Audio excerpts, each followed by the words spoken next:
Out front next, breaking news. A firm working with the Trump campaign reached out to Wikileaks for Hillary Clinton's emails. The same Wikileaks that the CIA director calls a hostile service abetted by Russia. And good evening, I'm Erin Burnett. Out front tonight, the breaking news. The head of a data firm hired by the Trump campaign contacted Wikileaks founder Julian Assange in 2016, asking about the 33,000 Hillary Clinton emails that she kept on her private server. Alexander Nix was the CEO of Cambridge Analytica, and he emailed several people, writing that he had emailed Julian Assange seeking access to those Clinton emails. The plan was to turn them into a searchable database for the Trump campaign. Key to bringing the data firm on board was Trump's son-in-law, Jared Kushner, and key to the firm itself, Steve Bannon. Bannon was vice president and secretary of Cambridge Analytica until he stepped down to run the Trump campaign in August of 2016. The exchange happening not long before Trump professed his love for Wikileaks. WikiLeaks is amazing, the stuff that's coming out. It shows she's a real liar. This WikiLeaks stuff is unbelievable. It tells you the inner heart. You got to read it. WikiLeaks, I love WikiLeaks. And Julian Assange himself has confirmed this email exchange that had happened. Earlier today, he tweeted, "I can confirm an approach by Cambridge Analytica prior to November last year and can confirm that it was rejected by WikiLeaks." Now, let's remember who we're dealing with here. When you think about somebody reaching out to WikiLeaks and asking for help to get Hillary Clinton's emails. So let's not put it on a Democrat or anyone else. Let's put it on the current CIA director, Mike Pompeo. Here he is on WikiLeaks just 6 months ago.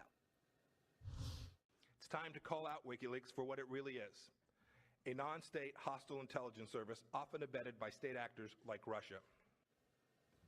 Okay, so you have Trump's own CIA director basically saying Julian Assange is in bed with Vladimir Putin, and you got a firm working for the Trump campaign working with Assange, asking Assange for help. Late today, the executive director of the Trump campaign issued a statement, writing in part, "We as a campaign made the choice to rely on the voter data of the Republican National Committee to help elect President Donald J. Trump. Any claims that voter data from any other source played a key role in the victory are false." Well, of course, one problem with this statement is it has nothing to do with the question in hand. It's talking about voter data, and it ignores the clear connections between Cambridge Analytica and the Trump campaign, including nearly $6 million paid to the firm by the campaign for its work. Dana Bash is out front. And Dana, what exactly have you learned about the email sent from Cambridge Analytica to WikiLeaks? Well, Erin, the email comes from a man named Alexander Nix, who was the chief executive of Cambridge Analytica, and he sent to several people, including top Donald Trump donor Rebecca Mercer. Now, in the email, Nix relayed that he had contacted Julian Assange trying to get access to emails from Hillary Clinton's private server in order to turn them into a searchable database for the campaign or for pro-Trump political action committees. Now, this is according to two sources who have seen this email. Now, the sources say no Trump campaign officials were on the email chain, but Rebecca Mercer, as I mentioned, who's actually their family funds Cambridge Analytica and had close ties to the Trump world, was on that email. Not to mention the fact that Cambridge Analytica was hired by the Trump campaign about the same time that this email about Assange was sent. Which, of course, raises a whole lot of very important questions. Right. I mean, Dana, this could be a very, very significant piece of information in the Russia investigation into possible collusion. Could you put this in context, why it is so important? You're right, and here's why. It raises more questions about what efforts were being made by people with connections to the Trump campaign or his orbit to try to work with WikiLeaks, which, remember, ended up publishing emails hacked from the DNC and Clinton campaign chair John Podesta. And U.S. intelligence believes Russian-connected hackers that acquired those emails, they actually got that to WikiLeaks to eventually publish. So there were already questions, Erin, as you know, about Trump friend Roger Stone and his ties to WikiLeaks, because he made public comments during the campaign seeming to anticipate these document dumps from WikiLeaks. I should say Stone denied direct contact with Assange. But again, this is just the latest question about connections to him and potentially connections to Russia. All right. Thank you so much, Dana Bash, breaking this story tonight. And I want to go to Jeff Zeleny now, who's out front at the White House. And Jeff, I want to focus here on that statement that came out from the Trump campaign after the story broke. They're talking about voter data. They said we relied on the RNC for voter data. Not really addressing the question here. I mean, how close was Trump's campaign to this firm, Cambridge Analytica, which emailed Assange asking for help? Aaron, that has been a question for a very long time. And of course, it's standard practice for political and presidential campaigns to use several firms. So you're right. The response there in that statement was non-responsive to this specifically. But we do know some metrics that link Cambridge Analytica with the Trump campaign. The number is this, $5.9 million. That is the money that the Trump campaign paid to Cambridge Analytica over a 6-month period from July 2016 or so through the end of 2016. $5.9 million. That's according to FEC filings. So we do know that they were linked. Also, several other linkings. Jared Kushner, of course, now a senior advisor to the president and the president's son-in-law. He has talked about bringing them on board. Steve Bannon, remember him, the chief strategist here at the White House? He was on the board of directors of Cambridge Analytica. And as Dana was mentioning earlier, the Mercer family, top funders of the Trump effort, also top investors in this firm. So the question here is there are several links. We do not know how much of a role they played. But Aaron, it's all about this. It is all about the specific information, how voters were able to process messages. If a campaign was sending something out, these specific data from Cambridge Analytica would sort of say if a message was effective or not, using some types of controversial some information here. But they were able to essentially get the Trump campaign's message out to a broader audience and show that his emails were more effective. Now, again, that $5.9 million number has been disputed in the past by the Trump campaign, but that is what FEC figures show. The Trump campaign paid over 6 months to Cambridge Analytica. All right, thank you very much, Jeff Zeleny. I'm just looking here at the FEC data, and it does add up to $5.912 million, according again to the FEC. Out front now, the former director of national intelligence under President Obama, James Clapper. And Director Clapper, thanks very much for being with me tonight. I mean, what do you make of this? We now have an email sent by the head of this data firm with all these links to the Trump campaign to Julian Assange, the Wikileaks founder, asking for help in getting the Clinton emails. Well, you can't make this stuff up. I think first point, which has been previously alluded to, is the evidence that we had, which we published in our intelligence community assessment, that there was a clear linkage between the Russians and WikiLeaks.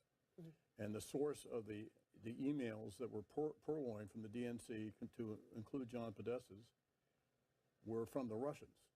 So that's point one I'd make. And the other is, I wonder, again, you know, we're all trying to connect dots here, is how much this data may have played in the focused Facebook and Twitter and other ads that were directed at specific audiences in specific states. And so you wonder whether there's a connection here.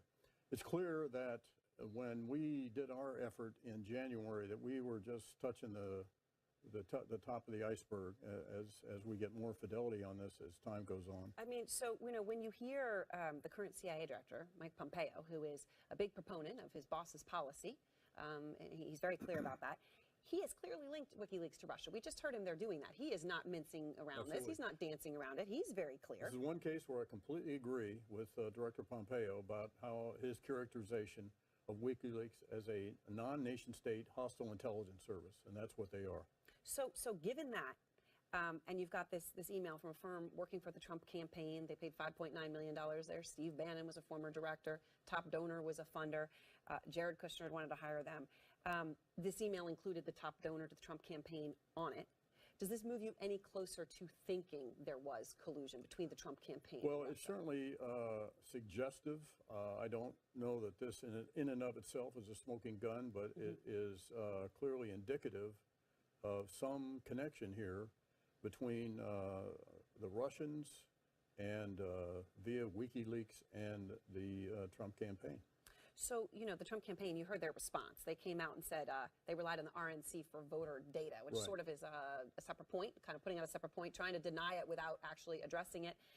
Their quote was, "Any claims that voter data from any other source played a key role in the victory are false. Of course, Hillary Clinton's emails aren't really about voter data. It's about getting dirt on your opponent that you can put out there.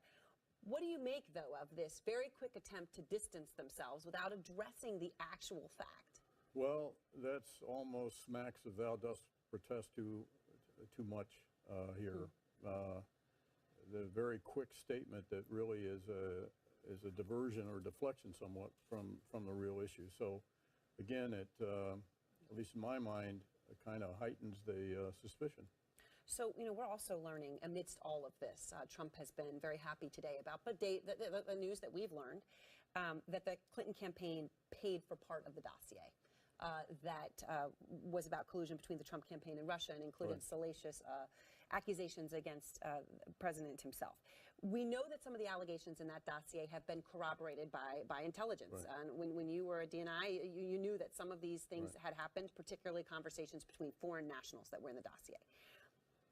But even though the things had been corroborated, here's what Donald Trump said about the dossier with these new revelations about Clinton paying for it. Here's what he said today. Well, I think it's very sad what they've done with this fake dossier. It was made up, and I understand they paid a tremendous amount of money. He just now refers to it as the fake dossier, which is why I wanted to make the point that some of it has been corroborated, but far from all of it. Do you think more or most of it is true, or would we know that by now? Well, I don't know that. First, I do want to comment on the pedigree of the financing, the audit trail there. When we did our Intelligence Committee assessment, we were aware that there had been research done and that some Republican candidates, as a matter of fact, had contracted through, I think, Fusion GPS to obtain what later became what's known as the dossier. So Clinton paid for part of it, but it had been started and paid for by Republicans. That work was, as I understand it, was handed off later to the DNC and or the Clinton campaign. So I think this is something that bears an audit trail by experts in finances that can track the auditing for this and to see who is ultimately responsible for it. I think with respect to the dossier itself, the key thing is it doesn't matter who paid for it. It's what the dossier said and the extent to which it's corroborated or not. We had some concerns about it from the standpoint of its sourcing, which we couldn't corroborate. But at the same time, some of the substantive content, not all of it, but some of the substantive content of the dossier, we were able to corroborate in our Intelligence Community assessment, which from other sources, in which we had very high confidence level. So when the president just refers to it as fake dossier, that is false. I don't think that is the accurate characterization for the entirety of the dossier. And I think that what has not been corroborated has yet to be determined. All right. Well, thank you very much, Director Clapper. I appreciate your time as always, sir. Thank you. Thanks, Aaron. Out front next, breaking news. A firm working with the Trump campaign reached out to Wikileaks for Hillary Clinton's emails. The same Wikileaks that the CIA director calls a hostile service abetted by Russia. And good evening. I'm Erin Burnett. Out front tonight, the breaking news. The head of a data firm hired by the Trump campaign. Trump professed his love for Wikileaks. WikiLeaks is amazing, the stuff that's coming out. It shows she's a real liar. This WikiLeaks stuff is unbelievable. It tells you the inner heart. You got to read it. WikiLeaks. I love WikiLeaks. And Julian Assange himself has confirmed to a searchable database for the Trump campaign. Key to bringing the data firm on board was Trump's son-in-law, Jared Kushner, and key to the firm itself, Steve Bannon. Bannon was vice president and secretary of Cambridge Analytica until he stepped down to run the Trump campaign in August of 2016.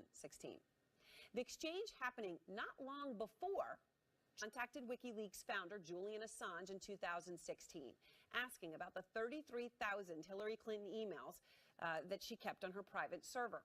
Alexander Nix was the CEO of Cambridge Analytica, and he emailed several people, writing that he had emailed Julian Assange seeking access to those Clinton emails. The plan was to turn them into this email exchange that had happened. Earlier today, he tweeted, "I can confirm an approach by Cambridge Analytica prior to November last year and can confirm that it was rejected by WikiLeaks." Now, let's remember who we're dealing with here. When you think about somebody reaching out to WikiLeaks and asking for help to get Hillary